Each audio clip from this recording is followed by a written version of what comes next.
नमस्कार, आप देख रहे हैं बुलंद आवाज़ पूजा सिंह के साथ। दोस्तों, आज बहुजन समाज पार्टी, भारतीय जनता पार्टी और समाजवादी पार्टी के उन पहलुओं पर बात करेंगे जो अब तक अछूते थे। बहुत ही हैरान कर देने वाली और चौंकाने वाली बात है कि जब जब बहुजन समाज पार्टी का जनाधार बढ़ा, उसकी सीटें बढ़ी, लोगों ने उस पर भरोसा जताया, तो भारतीय जनता पार्टी का जनाधार और सीटें दोनों ही कम हुई। साथ ही साथ लोगों का भरोसा भी बीजेपी के प्रति कम हुआ। वहीं इसके विपरीत हम देखें तो समाजवादी पार्टी की जब सीटें बढ़ी, उनका जनाधार बढ़ा, तो साथ साथ भारतीय जनता पार्टी को भी खाद पानी मिला और वो उतनी ही तेज़ी के साथ बढ़ी, उसका जनाधार भी बढ़ा, उसकी सीटें भी बढ़ी। है ना बड़ी आश्चर्यचकित कर देने वाली बात। और इल्ज़ाम लगाया जाता है बीएसपी के ऊपर कि बी टीम की तरह बीएसपी काम कर रही है। शुरू से ही भारतीय जनता पार्टी को फ़ायदा पहुंचाने के लिए काम करती है, क्योंकि पूर्व में गठबंधन रह चुका है, साथ में मिलकर के सरकार बना चुके हैं। इस तरीके से उसको देखा जाता है। लेकिन है इसके विपरीत सारी चीज़ें। कैसे? जब जब बसपा यूपी की सत्ता में आई, भाजपा की सीट जनाधार दोनों घट गया। जब जब सपा सत्ता में आई, भाजपा दोगुनी रफ्तार से बढ़ गई। क्यों? ये चीज़ है, इस पर एक पूरे आंकड़े हैं, थोड़े से उन पर नज़र डालेंगे। 1989 से कांग्रेस को 94 सीटें मिली, बसपा को 13, भारतीय जनता पार्टी को 57, जनता दल 2004, सीएम बने मुलायम सिंह यादव।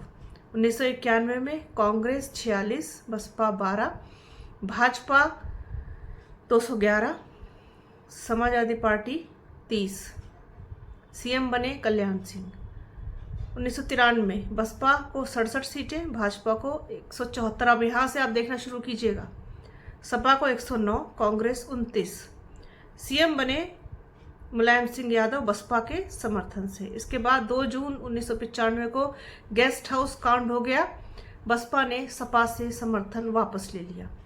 1996 में कांग्रेस 24, बसपा 67, भाजपा 174, समाजवादी पार्टी 110, सीएम पहले 1.5 साल बसपा सुप्रीमो मायावती भाजपा के समर्थन से बनी। इसके बाद दलित एक्ट की कार्रवाई को लेकर विवाद पर बसपा सुप्रीमो मायावती ने सीएम का पद छोड़ दिया। कल्याण सिंह ने बसपा कांग्रेस को तोड़कर सरकार बनाई। विधानसभा में मारपीट हुई, भाजपा नेतृत्व ने कल्याण सिंह को हटाकर पहले राम प्रकाश गुप्ता, फिर राजनाथ सिंह को सीएम बनाया। 2002 में देखिए, बड़ा आश्चर्य चकित कर देने वाला, बहुत ही हैरान कर देने वाला एक फिगर देखिए सामने आता है।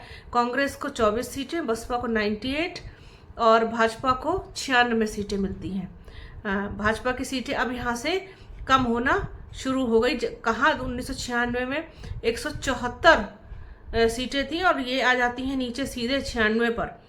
समाजवादी पार्टी को 141 सीटें।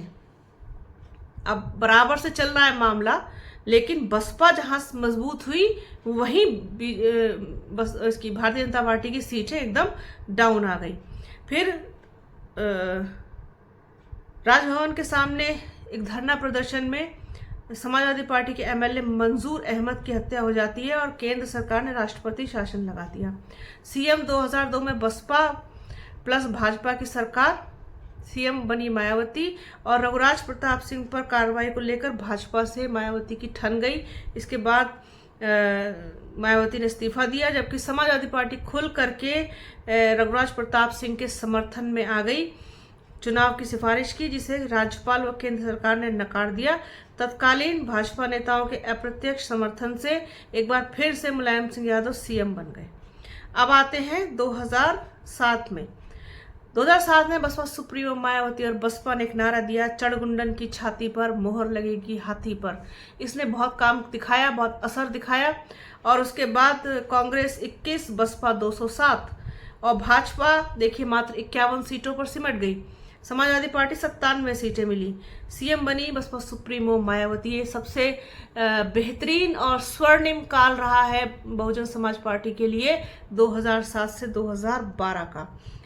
2012 में सरकार की कांग्रेस ने विधानसभा सीटों का नए सिरे से समीकरण कराया, जिसमें जाटव बहुल सीटों में परिवर्तन हो गया। सरकार पर एनएचएम स्मारक घोटाले का भी आरोप लग गया, फिर भी भाजपा बढ़ नहीं पाई। कांग्रेस 28, बसपा को 80 सीटें मिली थी 2012 में, भाजपा मात्र 47 सीटों पर सिमट गई। समाजवादी पार्टी को 224 सीटें मिली।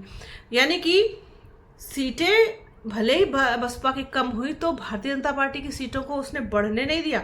सीएम बने इस वक्त अखिलेश यादव। 2017 में पूरा आंकड़ा आपने देखे, समाजवादी पार्टी 47, भाजपा 312, पूर्ण बहुमत मिल गया, बसपा 19 और कांग्रेस को 7 सीटें मिली। सीएम बने योगी आदित्यनाथ।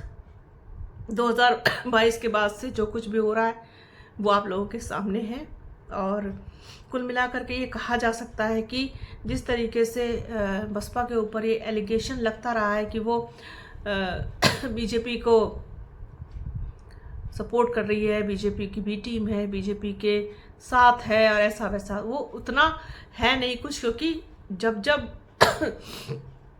बसपा का जनाधार बढ़ा है, भारतीय जनता पार्टी का कम हुआ है। लोगों ने दोनों के मुकाबले में हमेशा ही बसपा को पसंद किया है। इसको वीडियो को यहीं रोकती हूँ क्योंकि खांसी बहुत ज़्यादा आ रही है।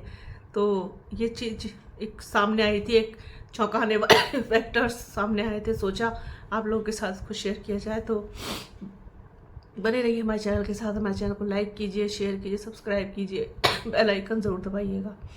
अपना और अपनों का बहुत ख्याल रखिए। जल्द मिलूंगी आपसे एक नई वीडियो में, एक नए मुद्दे के साथ, एक नई चर्चा में। तब तक के लिए जय हिंद, और बीच में रुकावट के लिए माफ़ी चाहती हूँ।